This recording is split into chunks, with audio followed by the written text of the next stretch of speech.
Hi friends, நம்ம ரோஸிக்கு ஜோடி நம்ம வாங்கிட்டு வந்துட்டோம். நம்ம ரோசி வந்து ரோசன் அப்படின்னு நம்ம கூப்பிட போகிறோம். ஏன்னா அவங்க வந்து ரோசி கிடையாது, அவங்க பெண் இல்லை, ஒரு ஆண் அப்படின்றதுனால ரோசின்ற பேரை மாற்றி நம்ம இனிமேல் ரோசன் கூப்பிட போகிறோம். இவங்க புதுசாக வந்திருக்கிறவங்களுக்கு பேர் தான் ரோசின்னு நம்ம பேர் வச்சுருக்கோம். ஏன்னா அந்த ரோசின்னு கூப்பிட்டு பழகி போனதுனால அதே பேரை ஃபீமேலுக்கு நம்ம வச்சிடலாம். நம்ம ரோசின்னு கூப்பிட்டுட்டு இருந்தவங்க வந்து மேல் காக்டெயில் அப்படின்றதுனால அவங்கள ரோசன் அப்படின்னு இன்னையிலேருந்து பேர் மாற்றி அவங்கள கூப்பிட போகிறோம். இன்னையிலேருந்து நம்ம பேர் மாற்றி சொன்னோம் அப்படின்னா தான் அவங்களுக்கு மைண்டில் வந்து ஸ்டோர் ஆகும். ஓகே, நம்மளுடைய பேர் ரோசன் அப்படின்னு சொல்லிட்டு. இவங்க நியூவாக வந்தவங்களுடைய பேர் தான் ரோசி. இனிமேல் இவங்கள தான் நம்ம வந்து ரோசின்னு கூப்பிட போகிறோம். உங்களுக்கு ரோசி, ரோசன் அப்படின்ற பேர் பிடிச்சிருக்கா என்ன அப்படின்றத கமெண்ட் பாக்ஸில் கமெண்ட் பண்ணுங்கள் ஃப்ரெண்ட்ஸ்.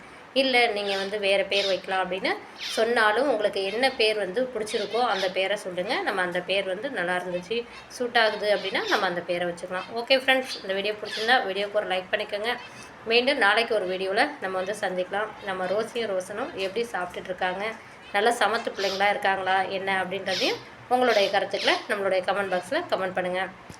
ஓகே ஃப்ரெண்ட்ஸ், எவ்வளோ அழகாக க்யூட்டாக சாப்பிட்றா பாருங்கள்.